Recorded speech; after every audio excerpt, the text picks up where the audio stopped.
Oh, baby, welcome to another podcast. That's a David Bowie reference if you didn't know. Even if you're smart, you probably didn't know. It's another two-parter this week because we are bringing on my friend Tom Haigh, a lifelong David Bowie fan, to defend David Bowie from accusations of being overrated from both Fran and I. And because Tom is a knowledgeable, chatty chap, it's going to be a two-parter.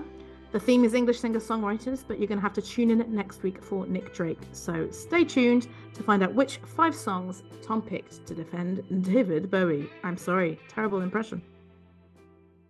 Oh, hang on. Yeah, what are we calling this podcast? Was it over-underrated? Over-underrated. Sous-évalué. Überschätzt. Överunderskattad. Over-underrated. Welcome to another episode of Over Underrated with Fran and Babs. How are you doing this week, Fran? I am very tired, so perfect for a podcast. How about yourself? Whoop, whoop, whoop. I am good. I am currently drinking a very strong gin made by today's guest. We'll get to him in a second.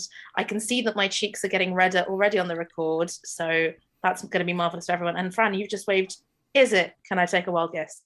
Cherry Pepsi Max. I mean, that's going to make you less tired, but that's not going to help you sleep, Still is not it? sponsored us, but yeah, as per usual. Have you been listening to any music this week, Fran, while you've been chugging those cans? Yeah. I've heard this American singer called Taylor Swift.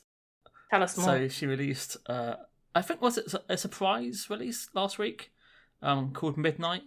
Is it? I think I remember seeing the album cover with, her and the lighter beforehand. But yeah, I think that dropped, as they say, last week, and I've given it a listen. It's lovely stuff. I highly recommend it. I think it might be top of the pops going forward. How about yourself? Well, did you see that she became the first artist to... So basically, the top 10 songs in the US Billboard 100 are all Midnight songs from that album. She's doing okay. The first ever artist to do that.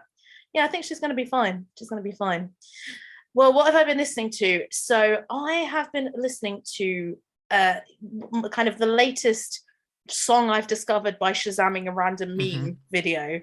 So there is a rapper from the Bronx called Ice Spice. Nice. And she has a song called Munch brackets Feeling You. It really sounds like I've just gone to what are the cool kids listening to? Ice Spice. I discovered that earlier today, and it is quite catchy, guys. Ooh. So I do recommend checking it out if you want to get down. Who would you compare Ice Spice to? Well, do you remember how I talked about the sad girl rap of Clip? Kind of that, but maybe rap. There's a little bit of a kind of rocky edge. It does sound like the rap of now. A bit trappy and stuff. Lil Nas X did a video dressed as her recently as well. But yeah, it is rap with the maybe slightly rocky edge. And yeah, I don't think our guest would have been listening to stuff like that, and I will bring him on now. So today our guest is definitely a friend of the podcast. He is head of archive at Potato, a branch of ITV Studios. Welcome, Tom Haigh. Hello. Thanks for having me. Although you're in my house, Barbara, so exactly. You could thank so me for behind the curtain. So guys, this is the first podcast episode where, number 1, 2 people in the same location, and number 2, we are all in the same time zone. Ooh, first, and it was Tom who made me the very strong gin. So thank you very much for that.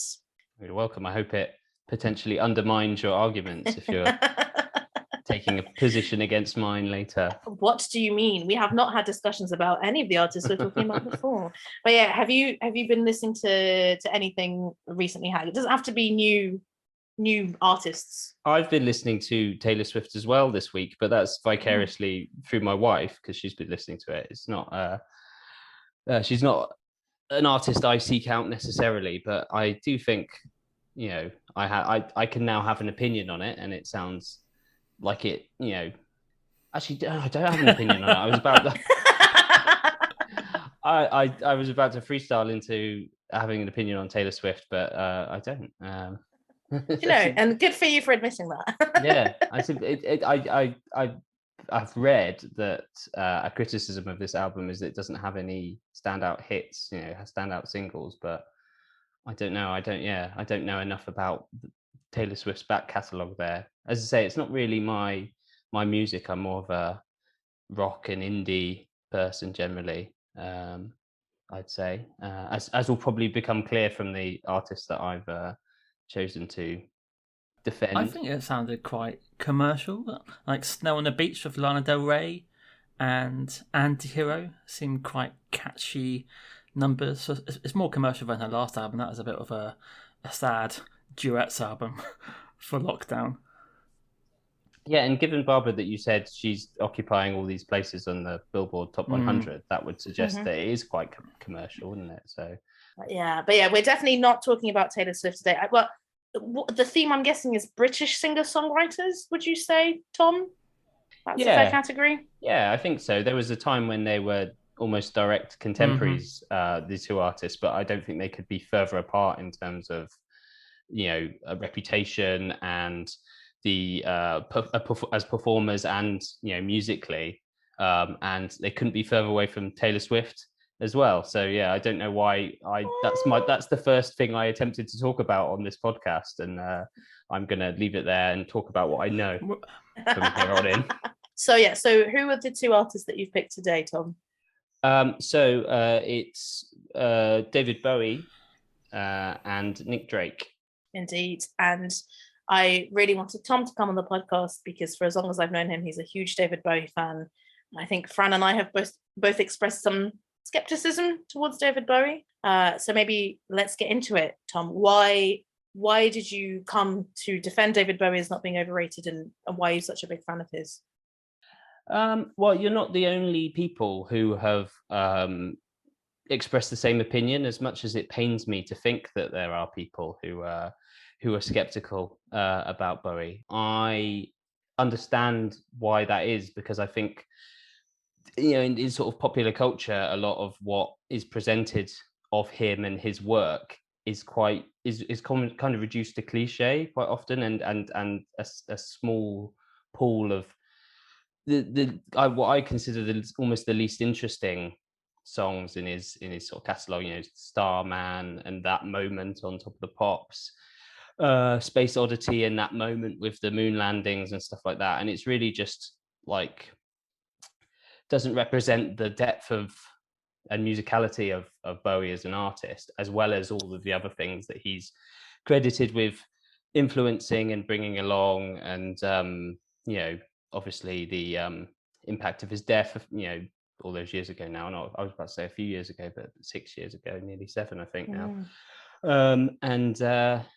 Just I am such a passionate, fan of his music first and foremost, leaving everything else aside, which I think is important, but not as important as his musical impact.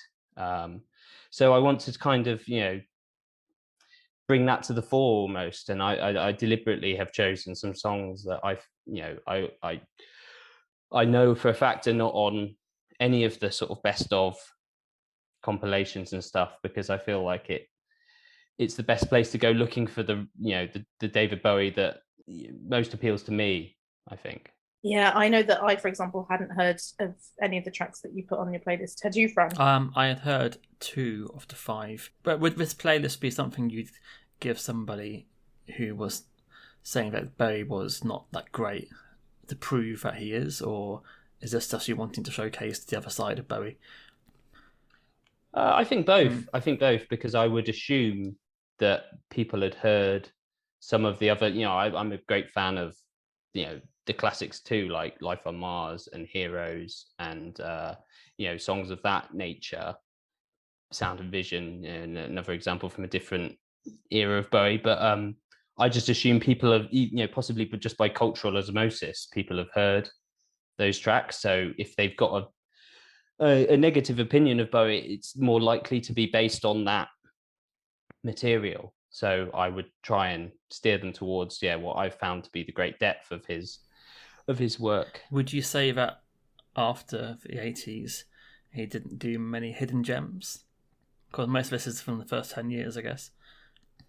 I concentrated on the 70s with just like one track from Scary Monsters. That's not to say I don't like stuff from both the some of the 80s albums and his very last album and the penultimate album as well, which was like a sort of look back on his life and music from his Berlin period. But this is the period that I'm most taken with, and I don't know, I thought it kind of best encapsulated, as I say, that sort of that range as well, whereas I think he did become quite difficult to love through the 90s and the late 80s and the 90s, and probably a proportion of the 2000s as well. I saw him live in 2004 actually at the Isle of Wight Festival, and that was the very last UK gig he did, and possibly the second or third last gig he ever did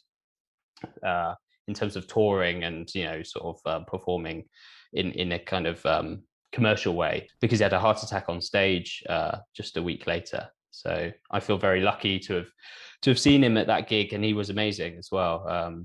Really, really good. And yeah, again, just like he could put together a 2-hour set that just was constant hits and stuff, but also some of the less well known stuff went down really well as well. Have you seen David Bowie live? Yeah, on the same tour. I was gonna check. Yeah, Isle of Wight is no, but it's at Wembley, not Isle of Wight though. Yeah. And do you know what? I literally cannot remember one thing about it, and it's just Really? tragedy. So I also, I saw Bowie, but ask me a question. I have no idea what happened. I guess I've got the advantage of that gig was kind of gained importance subsequently, but I remember thinking like he was having an amazing show anyway, and yeah, I've been able to watch it back because it featured in one of the BBC have done several documentaries on him, and it's I think the last 5 years or one of them, I can't remember now, goes in real detail on that show, because they're like, oh, he did such a great show, and then before you know it, heart attack on stage in Germany, I think it was, and that was the end of him as a touring artist. So did he get a lollipop stick in his eye around the same sort of time?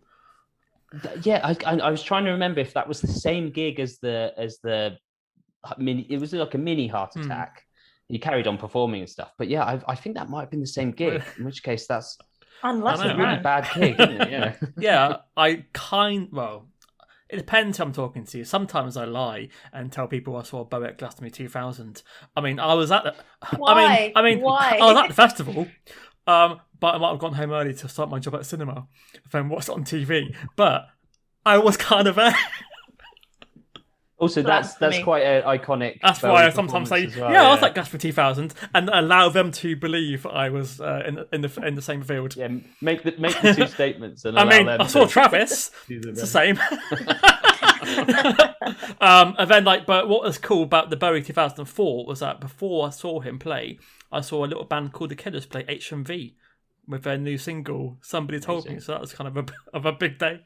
And you're a fan of The Killers as well, aren't you, Tom? I've never seen them, but I am a fan. But I think, Fran, we've discussed David Bowie a little bit, but actually, I don't think I know kind of your full opinion. We've discussed, which songs we think might be overrated. But yeah, what's your global view on David Bowie?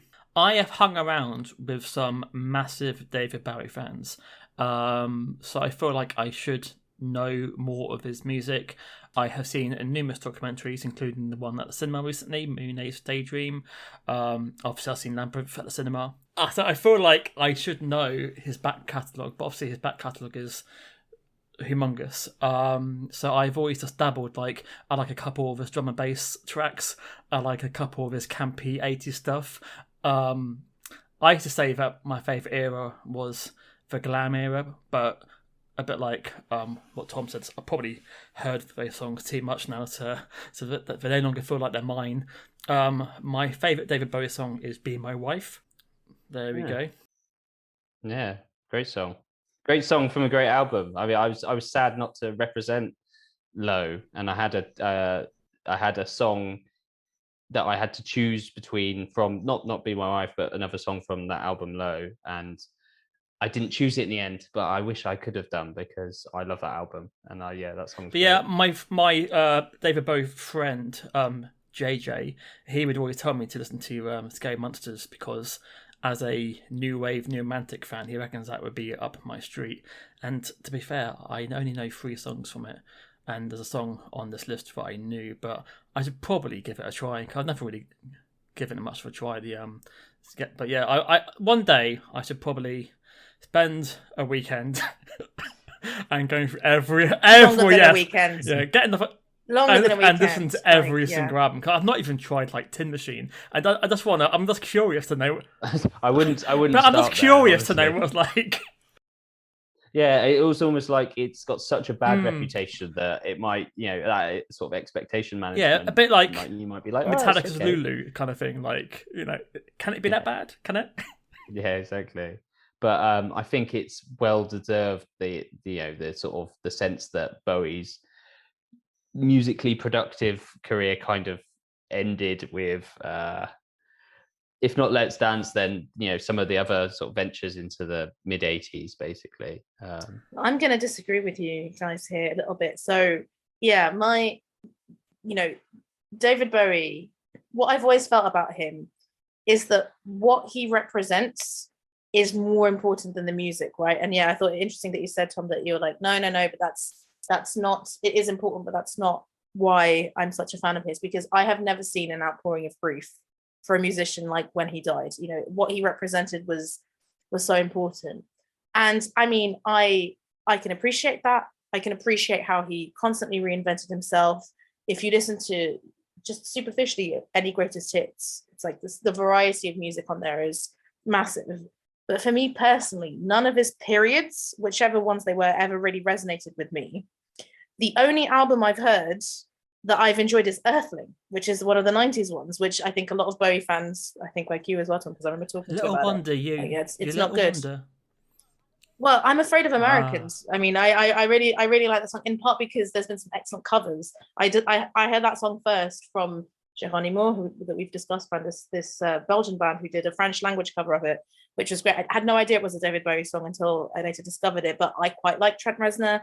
I've dabbled in Nine Inch Nails and I like it. But, despite none of his kind of periods resonating with me, when there are songs that I've kind of saved randomly that aren't the biggest hits, so I can tell you what they are. I've got Criminal World, Shake It, Moon Age Daydream, DJ, Glass Spider, and I'm Deranged are saved. So there were songs that immediately I liked, but I couldn't tell you what any of them sound like because I've saved them. Then every now and again, I'm like, oh, I should listen to some David Bowie. I go in and I'm like, oh yeah, I like these, but then I never kind of want to go further. So that's why I was really keen for Tom to put together a playlist, and I was kind of hoping that it would be obscure songs that I didn't know, which would show maybe another side to the Life on Mars, Let's Dance, etc. Because that is kind of what I felt of, like, I can totally understand why he's so important as an icon, as an androgynous man, with a fluid sexuality, seemingly an anti-racist person. He clearly was very important, but yeah, it's never quite gelled with me beyond a few songs. Just it brought a memory to mind there actually. On at my wedding, as we were winding I was down, there. yeah, I was bridesmaid. Yeah. The DJ was desperate to go home in the end because we were up until like sort of 6 a.m, and so we promised him a last song, and one of my friends chose, and it was on my behalf. He was like, oh, he loves David Bowie, so he put Starman on, and it was such a satisfying way to end the night, because it's not a sort of punchy like feel good, it almost like bloody Wonderwall would have been a better way to end it, but they were trying to do, because they know I love Bowie, they were trying to end it with a Bowie track, and I was just like, oh, that's like such an underwhelming way to I wish you'd asked me. I'd have told you what Bowie track I would have thought would really end the night with a kind of euphoric, and that would be, well, probably Heroes. Since you're looking for kind of like a big sing-along kind of like euphoric quality, and actually I tried to pick one, possibly two songs that I kind of feel like have that vibe but never caught fire like Heroes and Life on Mars did. So it'd be interesting if you detected that at all. I definitely did with one of them, so let's get into it. Overrated.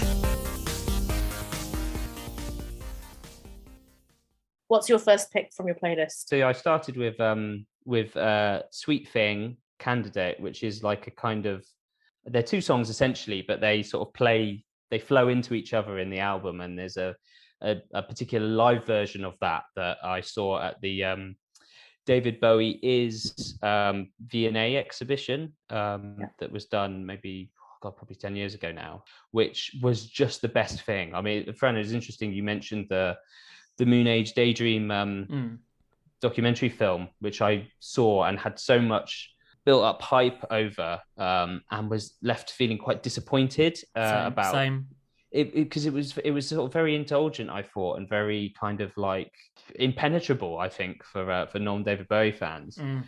And it was the opposite of what the V&A exhibition was, which was just so kind of inviting. And yeah, they had this Sweet Thing Candidate track playing on like projected on a massive wall in this huge cavernous room, and everyone was just stood like gazing up at it for, I mean, it lasts about maybe 5 or 6 minutes, and everyone was just sort of frozen watching it, because it's sort of showing him performing it live on the Diamond Dogs tour, which was like very theatrical, the start of his kind of reputation for doing these incredible live shows, which I think is part of why he's been so, one of the things that he's cited for being so influential about, bringing a kind of, flamboyant performance element to the live show as well, and pushing the boundaries of what's possible with a live show. And yeah, that's that specific version I asked you to just because I think it's better than the album version, to be honest. One of the things I love about Bowie the most is he always pairs up with all the best musicians available for whatever style or kind of type of music that he's reinventing himself as.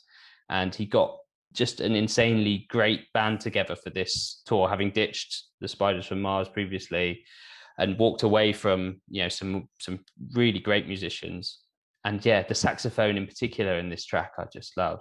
Fran, we know your feelings about saxophone sometimes. What did you think of this song? Yeah, the sax can get in the way of a great song. So I had not heard of this song before. I straight away thought musical theatre, and then I found out that's exactly what it was, wasn't it? It was going to be for a 1984 musical, which he ended up not getting the rights for, so he scrapped it, and then he just put it onto Diamond Dogs. Yeah, I enjoyed the guitar solo. It's kind of strange, like, yeah, in the live version, his vocals are better than on the CD. I'll say CD. Sorry, not on vinyl, obviously. On the record, yeah. But yeah, it's just it's confusing. So is it supposed to be heard as a three in a row? Is that the idea? I think so. Yes, yeah. It reprises Sweet Thing again, isn't it? So Sweet Thing Candidate reprises, I think, how it's billed. I presume that's how he performed it as well, because the version that I've shared with you is from a BBC documentary that that sort of filmed that live show, and it all fits together, even though it's all part of the technique that he was practicing at the time of like. Is it within bows? Is that something? Or yeah, the cut up technique. Yeah, exactly, and it sort of has a very coherent narrative through, which I feel is quite an achievement while using that cut up technique, and a really salacious song, I think, for the time as well. What he's singing about in the lyrics is really. It just fits the music so well, because the music to me sounds really sleazy, really kind of like emblematic of a sort of a forbidden underworld that he's describing exactly that, and he's sort of acting that way on stage as well as he's performing it. So I just it's really like, see, he's on like a gantry, and the mic face seems to be like attached to the gantry. It's kind of like a really odd look. I've never seen it before.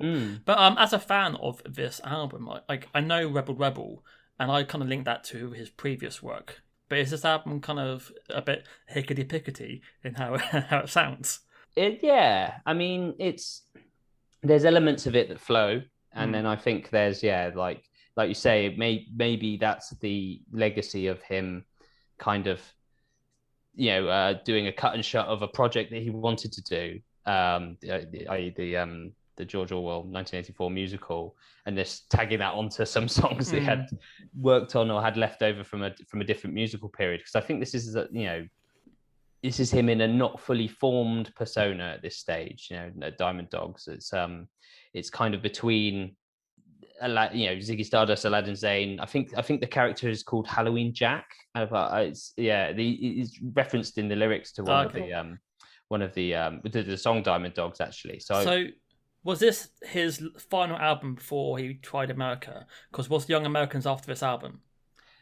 He was already in America, I think, at this stage with Diamond Dogs. I believe so. I might be wrong on the chronology there, but he'd always been fascinated and wrote a lot about America anyway. So this is live in LA, right? So the performance, at the very least, is in America. Yeah. Yeah, the Cracked Actors, a very famous documentary, because there's a bit when he's like paranoid in a taxi going somewhere, and it looks like he may have been under control of some substances. But I always got the impression that he was never that big in America. Like, he had little spikes. But when I was in America, my girlfriend said, "Oh yeah, Bowie, wasn't he big in the 70s?" So I've always wanted to know, like, did he after like Let's Dance, was he completely dismissed in America? Did he have no hits at all? Well, I think Let's Dance was his most commercially successful album. Again, it shows that actually his cultural influence outstrips his commercial influence, or his influence on other artists outstrips his. He was a big fan of the Velvet Underground, and they're a similar kind of band who influenced a lot of other bands and a lot of other artists without actually making that much of a sort of commercial impression themselves. But yeah, I think it was not always a completely reciprocal relationship. Bowie was fascinated with America and American culture. I don't know how much. I mean, he was, for a period, certainly he was a sensation in the US, but it wasn't necessarily a commercial sensation. I think he was just such a cult sensation. Yeah, and such a sort of, freakish individual ultimately as well. I think he made waves in, certain echelons of society, perhaps. That, as you referenced there, Fran, in the Cracked Actor documentary, it's reputed that he was his diet at the time was cocaine, peppers, and milk, and you actually see him drinking a big carton of milk in the back of the limo, and he just seems so otherworldly. He just seems like such a alien figure. So this is the point at which, even though he's been a alien rock star previously, this is he's him taking it to sort of method extremes ultimately. So I think he was a figure of fascination, but not necessarily commercially successful one. Did you like the song, Fran? I enjoy elements of this song. I wouldn't say I would immediately play it again, but like I said, I enjoy some of the melody, some of the guitar lines, but it's a bit everywhere. But again, I've only heard it maybe 3 or 4 times. Yeah. I think similar to you. So this wasn't what I expected at all from Bowie. So especially his voice is very, very low, and that's not what I associate with him. And it was a proggier song than I expected, and I definitely was not expecting that sax solo. And yeah, I'm afraid Haigh, I wasn't a fan of that. But on repeated listens, so I think I listened to it also like 3 or 4 times. I really like elements and phrases of it, but I think, it is it's one song than another one. I think, I would rather maybe listen to just each individual song rather than them flowing through, even having seen the live version. So I didn't dislike it, but it's a strong opener, but a difficult one to get your head around immediately, I thought. And that sax solo, I think, not for me. I didn't realize I was dealing with 2 sax skeptics as well. Well, it's usually Fran. It's usually Fran, not me. But on this one, it's strange because I love Duran Duran and In Excess, but a bad sax can, like I say, it could turn into soft porn for me, unfortunately. But thankfully, there's no sax on the next one, right? So no, Tom, what's your second pick? Stand by for more sax later on, though. But, stand by for sax, ladies and gentlemen. No, the next track is called Andy Warhol. It is about and inspired by Andy Warhol, as you might expect. It's from a couple albums earlier. It's from Hunky Dory, and I really like the album Hunky Dory, but I find it hard to pick out a particular track. But I've been listening more and more to this particular song, and it's grown on me. And I think like I've been listening to Bowie for so long, and I have such a sort of familiarity with the albums that I like and the songs that I like that it's rare for something to sort of muscle its way further up into my kind of affections, really. And this has really done that, and I find it's got an interesting backstory as well, because Bowie actually met Andy Warhol in New York, played him this song, he hated it, apparently stormed out the room, or I mean you hear different sort of apocryphal tales about it. Like I think Bowie himself has said different things at different points, and might have said, played it down a bit, like Andy Warhol didn't really react, which I think is in keeping with his character and stuff. But obviously at this point Bowie wasn't the superstar that he was going to become, so it could just look like someone attempting to piggyback on the reputation of a more established artist having his moment. But yeah, I just love the song. I mean, if someone came into my club and was like, I've got a song, and went, Barbara Mendes George, that would be pretty weird. And Andy Warhol was a little bit shy, perhaps. So yeah, Fran, did you know this one? Yeah, because I used to say that this is my favourite Bowie album, but like I said earlier, I've kind of become tired of it. Maybe because it's played a lot. Yeah, the intro puts me off massively. They can get rid of that. Well, the chat. Yeah, Andy Warhol. Yeah, I like the verse. Like the acoustic glam is kind of my cup of tea, but yeah, the chorus is just too simplistic for me. Andy Warhol, da da da. I was like, yeah, okay. I feel like it's a bit of throwaway, a bit too lazy for me, which is kind of why I usually skip it. So I can see why Andy Warhol was less than pleased. See, when it started, I wrote, ooh, bleepy bloopy weirdness, because to me, if anyone's doing anything remotely electronic before, I'm going to say 77, I'm like, whoa, high tech, man. Doing something like that in 1971 feels pretty avant-garde. And usually when it goes into, I put acoustic mysticism, that's how it made me feel. Usually that's not my cup of tea, but I did like it. I did really like the guitars, which are played by Mick Ronson, who I've only recently discovered as a solo artist, but I love some of his songs, especially Only After Dark. So yeah, I was interested to see that this was kind of his era. I liked it. I liked it when it went into the kind of urgent string battle at the end, and there's a kind of resolution. But like Fran, I also didn't like the chorus. I didn't like the harmonies. I thought it was a bit, throwaway. But I prefer the bleepy bloopy weirdness to the chorus. So and I did enjoy some of the lyrics. When he wakes up on the sea, sure to think of me and you. He'll think about paint and he'll think about glue. What a jolly boring thing to do. And I think with an album title like Hunky Dory, it feels kind of, there is an epitome of Britishness there. Yeah, I think it's one that I need more listens to kind of really wrap my head around it. I liked it more than the previous one for sure. But yeah, it is a weird beast, isn't it?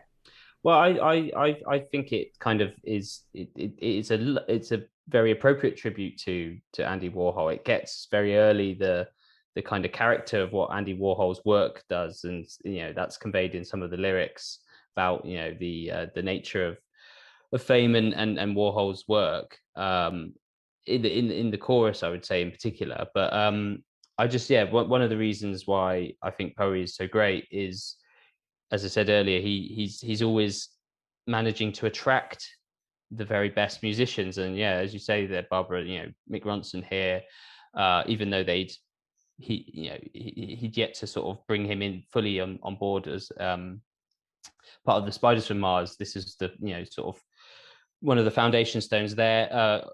Rick Wakeman plays piano on Life on Mars on this album, and then as you move through the eras of Bowie, you got people like Luther Vandross on Young Americans, and then Brian Eno producing and taking a very creative role in some of the Berlin albums as well. The guitarist Robert Fripp, he's not afraid, despite possibly his own musical limitations. I don't think he's a brilliant musician, Bowie, but he ensures that he's surrounded by the best, and I think that takes a lot of sort of the strength of character to not be overawed by of fear being overshadowed by better musicians. Ultimately, he's harnessing He's them. the referencing a previous episode. He's the Puff Daddy of the 70s. Yeah, very much so. Has anybody done a song about Banksy yet? Has Ed Sheeran done a Banksy song, or has that not happened? Is that the new one? Oh, I don't know. Or Neil Buchanan? We've had no other tributes. I'd argue that Neil Buchanan is possibly a tier below Banksy. You've gone from like, how dare you? And you work for ITV Studios. No, I know how could you say that? He's an ITV icon. I mean, I'm not. Yeah. He's also a musician, so he could have sung about himself. Can he? To be fair. That's No, true. I think we'll need to do some research. But Underrated Neil Buchanan. But yeah, Tom, you've talked about the Berlin albums, and your next pick is from one of them, if I'm not mistaken.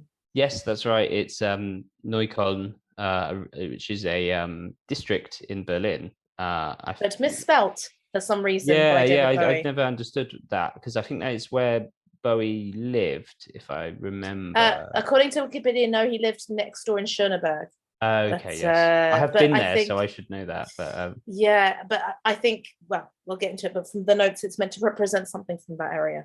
Yes, and I think it was the area that had a lot of Turkish immigration, so exactly, it was a real sort of cultural melting pot, which would have interested Bowie at that time.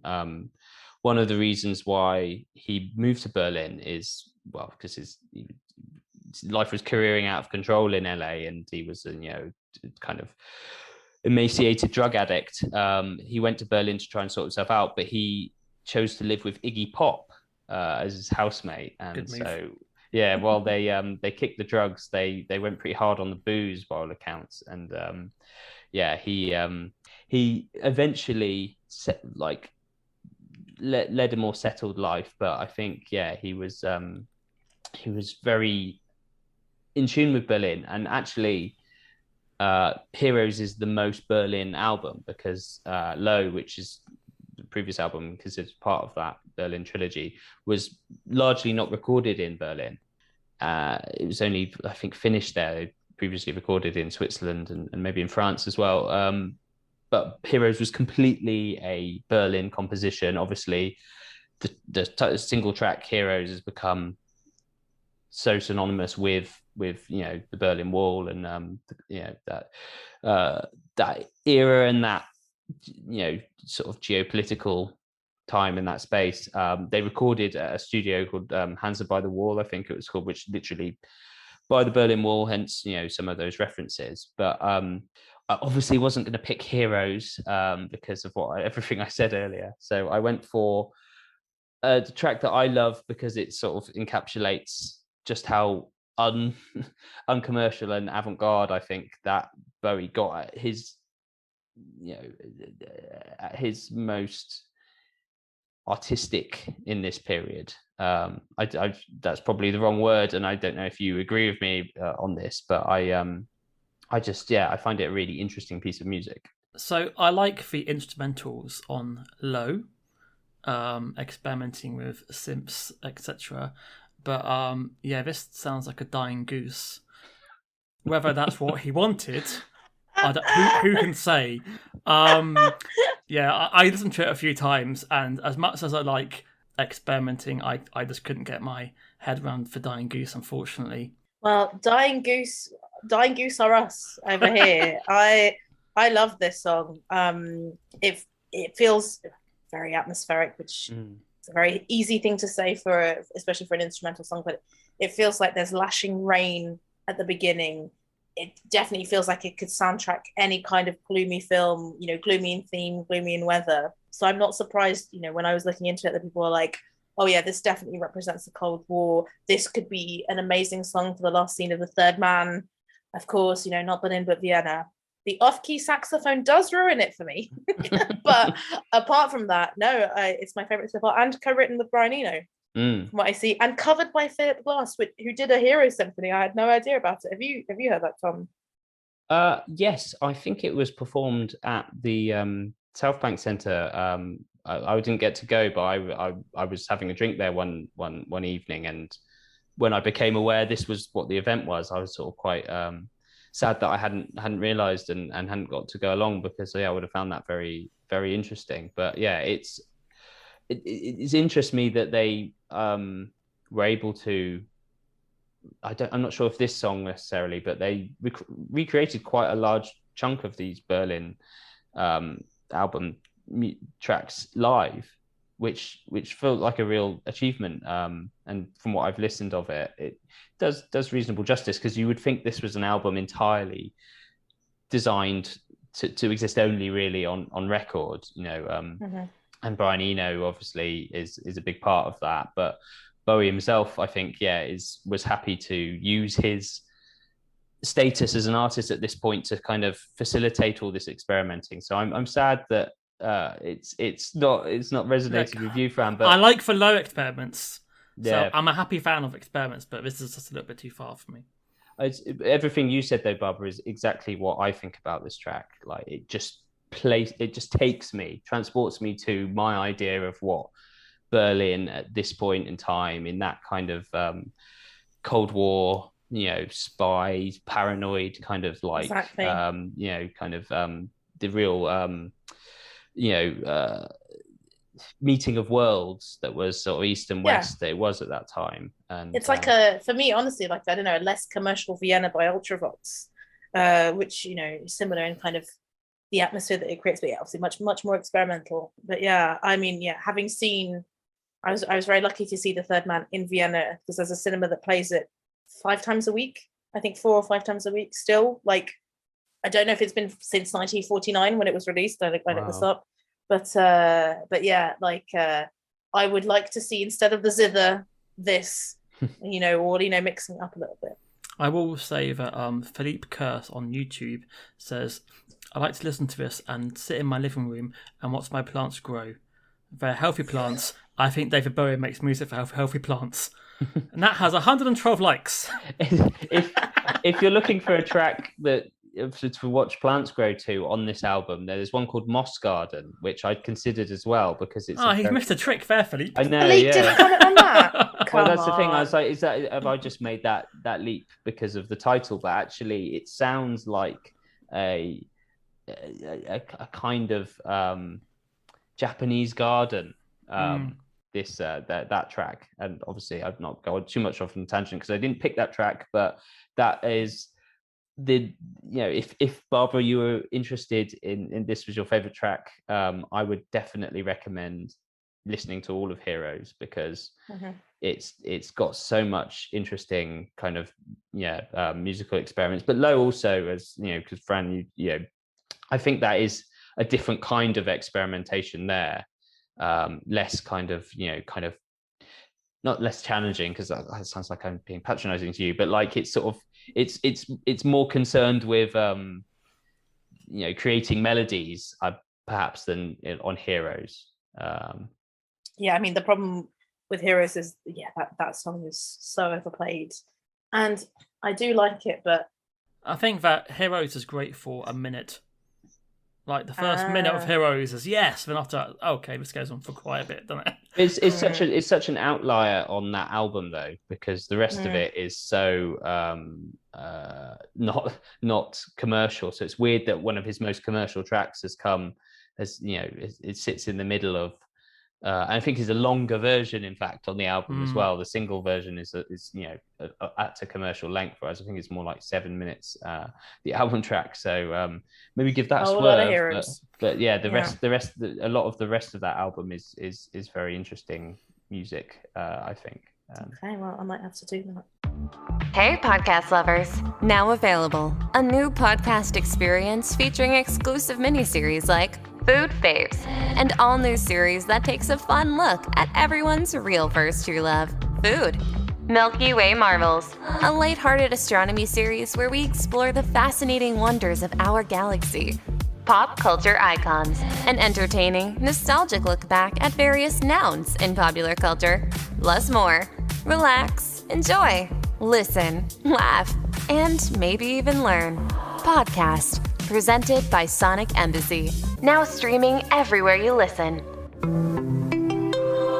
Access quick links to your favorite places to listen now at solo.to/Sonic Embassy. We've still got 2 songs to go. So, Tom, what's your next pick? The next one is a song called All the Mad Men, which is off The Man Who Sold the World, which is Bowie's, I think, second album, I want to say, or depends how you classify, because he had a lot of different musical sort of experiments early on, but I consider it the sort of second proper Bowie album, and it's more like it's more of a hard rock album than anything else that Bowie's done. It kind of happened around that point, 1970, where heavy metal almost was being sort of pioneered by bands like Deep Purple and Black Sabbath and Led Zeppelin, and it's got a really heavy tone to it. All the Mad Men is not the heaviest track on it, and it's more like a kind of prog rock song, I think. But it really fits the atmosphere of The Man Who Sold the World, which Bowie and his band at the time, which was called Hype, were living in a mansion, Gothic mansion called Haddon Hall, just down the road from us here in Beckenham, and I read that it's been described as having the atmosphere of Dracula's living room. This song really has like a Gothic sort of, again, it's about the images that it conjures to me, I think, that I find so evocative. But yeah, this song really conjures a sort of Victorian Gothic insane asylum kind of imagery to me. And it's something that's a subject that's recurrent through Bowie's work of sort of the thin line between artistic creation and insanity, and sort of issues of schizophrenia that was kind of very close to the surface with him and very close to destroying him all the way through his career, really. Yeah, I knew the song The Man Who Sold the World, but I've always been put off because of the album artwork. I literally, Fran, I wrote the same thing. I was like, what the hell is going on? He's in a dress in the UK one. And also there's a version of him where he's sort of he's doing like a high kick. I think that's the record that I have. But honestly, that album cover looks like someone used Microsoft Paint before Paint existed to create a fever dream. It's very strange. But so anyway. This is the more theatrical Bowie. His diction on this is really, it's like an impression of David Bowie a little bit, like how he talks. Do you know what I mean? Like when people do that, hello, I am David Bowie. It doesn't sound anything like the David Bowie, but on this, it does sound like that impression. His voice became steadily less affected, but it was so exaggerated to begin with, because he initially wanted to be like a sort of almost like a music hall figure. He based a lot of his early work on Anthony Newley. That's it. Who was very influential on Bowie, and he has a very mannered singing style, and I think Bowie kind of copied it a lot. I think he didn't have a lot of confidence in his voice to begin with as well, but then he kind of grew into his voice, because you can't listen to a song like Life on Mars and not think that this guy can sing. But I don't know how confident he was in his voice at this stage. It's very English, Yes. It's and that possibly wasn't he for someone so fascinated by American culture, perhaps he didn't like how English his voice sounded. But it's just very mannered at this stage. I believe this is the first time Ronson appears on an album. He plays guitar in this song, and I do enjoy the sporadic rock moments, and it's like, oh, I can hear the future Bowie on this moment. And I'd say, I enjoy when you hear the extra crunch of the guitars, but the verse is a bit too, a bit too musical theatre. So you can hear him learning about what's going to happen next, kind of thing. I have some similar notes to you, Fran. So unfortunately, when I see The Man Who Sold the World, the Nirvana chords immediately, sorry, not the chords, the line come in. So that's immediately where I went. And I was gesticulating wildly when you were talking about his voice, because I think I've never been a particular fan of David Bowie's voice, although I will say actually the next track you picked kind of showcases it much, much better, Tom. But yeah, I find it quite annoying at the beginning here. But I quite like how this song builds from acoustic to almost fantasy style prog rock. Like, honestly, yeah, Led Zeppelin is correct. I was not expecting that from David Bowie, because again, yeah, I don't really know his early stuff at all, and I just thought it went straight on to kind of like, let's say, more standard 70s rock. Yeah, I think he has a trend of like, he can write these songs all through his career that have this sort of euphoric building sort of quality to them, and Life on Mars and Heroes are probably the two most like famous examples of that. But yeah, All the Madmen and the next track that we're going to talk about as well, I think have it as but aren't in any way as celebrated, aren't in any way as famous. that's well known. Yeah. But I find it all the more affecting because one of the biggest sort of influences on Bowie in his early life was his half brother, and his half brother was schizophrenic and would eventually commit suicide, and was locked away in a psychiatric institution because he was having paranoid delusions and visions and stuff. And I think Bowie always felt, there was a history of mental illness in his family. So I think he always felt himself on the edge of madness, and creating these fantastical characters, acting out these characters on stage was almost like his release, which his brother didn't have. And, so I think there's another track I thought about choosing but didn't choose, called Bewley Brothers off of Hunky Dory, is kind of about his relationship with his brother. But yeah, he was becoming famous at the point at which his brother was declining quite heavily. So I think there's also an element of guilt in that relationship, and how how he wasn't able to, he was saved by the musical outlet that he had, and theatrical outlet. I think that's generally the position he accepted eventually, Bowie, about that. Yeah, I had no idea about his half brother, right? Or brother, yeah, half brother. And yeah, I mean, Bowie, I think Bowie himself said something like, this song depicts a world so bereft of reason that the lost sane men are the ones in the asylums, right? But yeah, I like this song. I thought, and I'm surprised that you didn't mention this, Fran, there's a great bass line played by Tony Visconti, which I had no idea. I was like, who is the bassist? I had no idea that he was kind of producer and bassist. I really enjoyed it. I really enjoyed the weird talking section.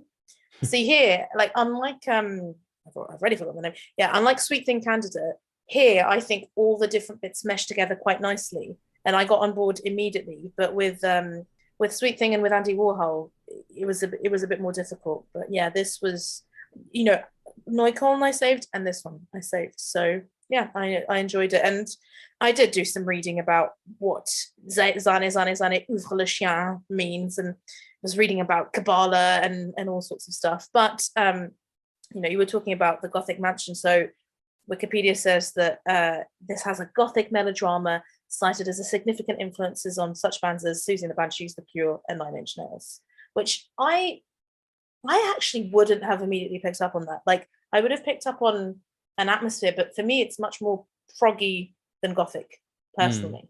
That's clearly in a minority. So I think there are some artists that you can buy a best of, and that's kind of the story. Like, I think a little bit like maybe like Blur. I think if you buy the best of Blur, you get the Blur story. Is Bowie an artist that if you buy the singles, that's not Bowie to you? Yeah, I have that. I have that best of Blur, and I think you're absolutely right. It's a great greatest hits. Yeah, yeah, it is. And the Bowie compilations that I had, they were across 2 CDs. When I was growing up, they did like 69 to 74, I think, and then 74 onwards. They were just the starting point, and I wanted to go off and delve and hope that my parents had all the records so I could do that in a way that they didn't have all of Blur's records.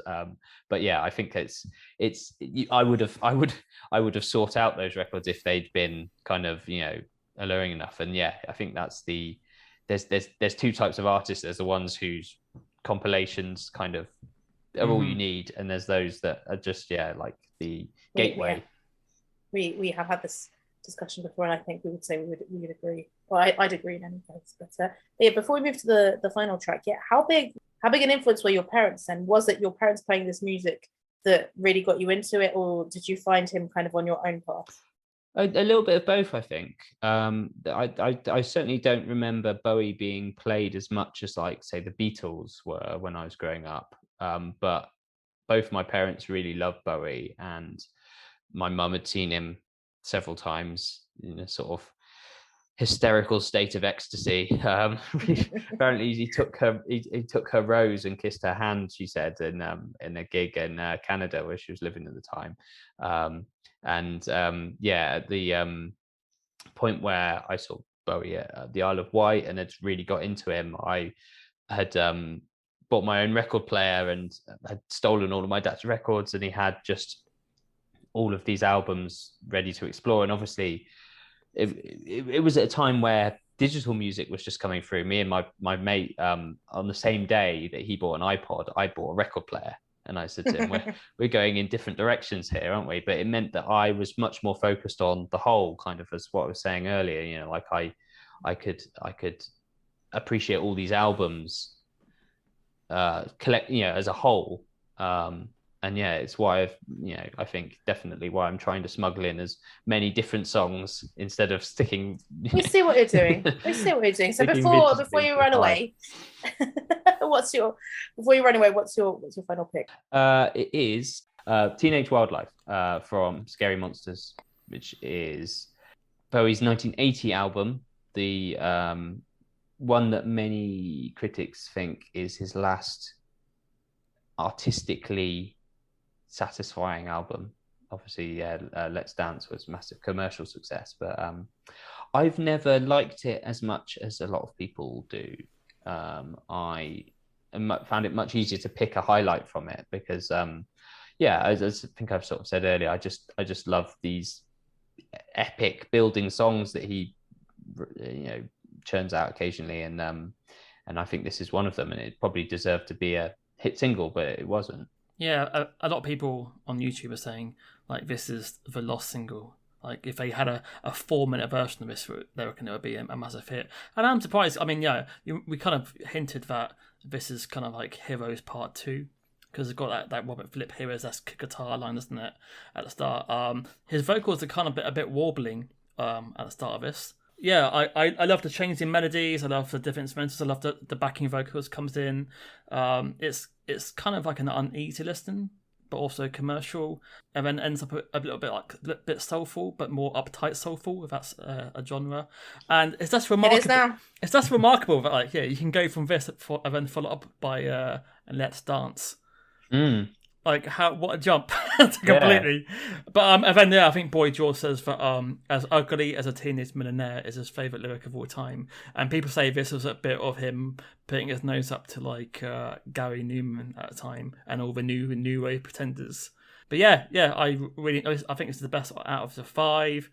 And that's why I thought, okay, maybe I should give this album a go. But you're saying that it's definitely still worth a listen, I'd say. But I find it less satisfying as a whole album. I think I have memories of skipping to my favorite tracks on it more than the Berlin albums or Station to Station, Hunky Dory, Man Who Sold the World, some of the other albums we've mentioned. Perhaps there's just a hint of filler creeping into his work at this point, when previously I've just found it all so compelling.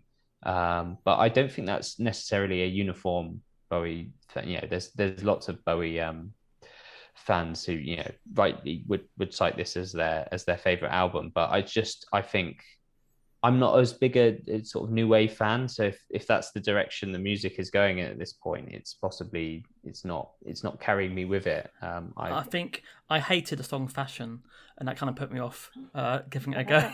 Do you? Yeah, I quite like Fashion, but I do not like the song at all, actually. Oh, wow. So you said it was your favourite. I think we're back on our shenanigans, Fran. This was easily my least favourite. And then I also wrote, this sounds a lot like Heroes. It's way too melodic, stadium rocky, hands in the air for me personally. This is the song where I wrote it is the one that showcases his voice the best, because at the beginning it's again quite parodyable. But Mm. there's this bit towards the end where it kind of breaks and you feel the emotion in a way that actually I hadn't felt at all, I think, with any Bowie song. But that happens in Heroes, I think, where his voice sort of cracks. Nothing. Yeah, maybe. Yeah. But here it's more like the same way that is it Tom York's voice in Anyone Can Play Guitar, where it's like it's really like, oh my god, like you're really putting fucking everything into this. But yeah, it's really not because I think it's kind of a smoothed out Heroes, a Heroes without the edges. And like Fran, I like new wave, right? So having read as well that this was more kind of art rocky, post-punky, I would have thought, oh yeah, this is up my street. So it's Fashion from the same album. Fran, you were saying? I think Fashion and Ashes to Ashes. I quite like Fashion. So clearly we're not aligned on new wave, David Bowie, that's for sure. But yeah, I was quite glad that this one was left to the end, because I was like, okay, Tom's doing a good job so far. Yeah, for the last one. But yeah, I find it very interesting to read how he kind of almost deliberately took a more commercial direction because of people like Gary Newman, and because of the fact that the Berlin trilogy, despite it being, cultish now, wasn't very commercially successful. So yeah, that was interesting to find out. But yeah, maybe Fran, you have to give it a listen and come back to us. Yeah.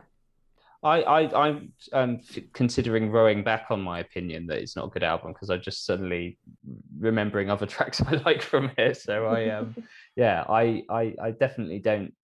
It's a far superior album to Let's Dance, but I think I like the Berlin album so much, and the 70s Bowie had a real kind of upward direction to me in terms of like the artistic quality of the music. And I wonder if I just start to think as Scary Monsters is the sort of slow descent down the other side of his sort of creative peak, perhaps. So Fran, following this playlist, David Bowie, overrated? I mean, this is like Prince again, isn't it? You feel like there'd be like a laser point on my forehead if I say he's overrated.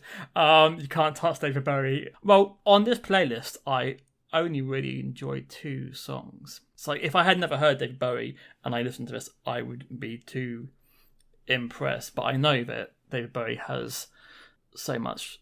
Like I could make a quadruple album of great David Bowie songs. So if you have at least 50 songs which are brilliant, then you can't be overrated, can you? Really? I think because obviously over the past 5 years, I think it has got a little bit out of hand, and people sort of treating him as a messiah, and he's untouchable. And I'm like, have you heard Never Let You Down? Is that what it's called? Yeah, Never Let Me Down. Yeah, and things like that, and like I think that's definitely prevalent. For there's that once they're dead, they can be safely idolized, safe in the knowledge that they're not going to produce another awful album that's going to kind of undermine your credibility, and that's certainly like the fact he went out on such a high, because I would have liked to have referenced a track from Black Star, his final album, actually, because there's one in particular that has a great nod to a song in Low, but then I was like, I'd need to use the song in Low as well to kind of to get the reference. It's a hard job, isn't it, making these playlists? Yeah. I mean, I've gone about it in a stealthy way by just talking about as much as I can in a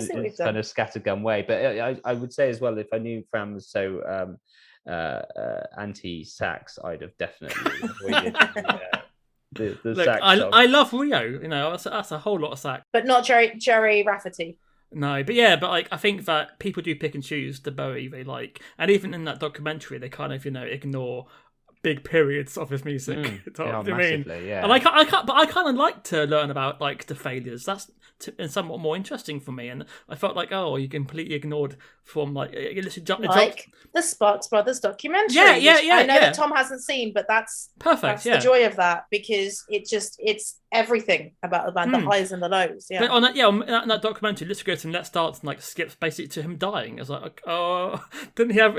There were so many omissions in terms of like supporting people as well. It was really kind of what's the word, like gnomic kind of like utterances from Bowie that made him sound really pretentious and like he acted alone in all of this stuff, and like, you know, the first reference to any family member is when he marries Imam, and it's like that's his first wife Angie was massively important in his look and stylings, and there's several songs about her. Then his son, there's loads of songs about him. There's loads of kind of like decisions that he made in his life, especially in terms of moving back to Berlin from LA, which were related to his family. And then there's his collaborators like Mick Ronson and, you know, Brian Eno, and they're all just completely sidelined. And yeah, the first reference to anyone outside of him is, and it frames it as, oh, once he became happy with him, and that's when he dried up as a kind of creative source, which is quite a negative view of marriage and contentment and stuff. But it is the same view that my mum had. Tom, though, she's like, oh, those rock stars, when they don't get married, their music becomes quite boring. So yeah, but so from my side, so I saved 2 songs. I enjoyed listening to 4 songs here. Teenage Wildlife was really not for me. I obviously went to look at the Spotify statistics. This is what I do. So David Bowie has 16.1 million monthly listens. He is the 297th artist in the world, which was actually a bit lower than I thought it would be. But, you know, yeah, as you say, it has been almost 7 years since he died. I think this playlist definitely opened my mind to areas of Bowie that I didn't know. I didn't know he could be so louche and jazzy, like in Sweet Thing. I didn't know he could be so proggy. I didn't know he could be so synthy in a time that he definitely wasn't. So your